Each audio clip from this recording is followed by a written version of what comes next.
পুরাই চিল। কাঞ্চা মাঞ্চা ধরাই দে, পুরো চিলে রাস্তা পার হয়।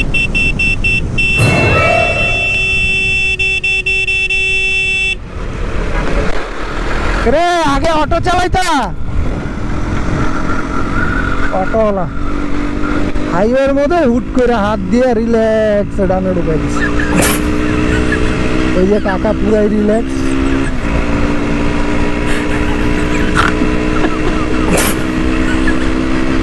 এরকম আসলে সমস্যাগুলো আমাদের সামনে প্রায়ই আসে। এগুলো থেকে চাইলেও এদের প্রতিকার মনে হয় না করার কোনো উপায় আছে। তবে নিজের মাথায় এটা রাখতে হবে যে আমি বাদে সবাই অন্ধ, সবাই পাগল। নিজের সাবধানতা নিজের কাছে।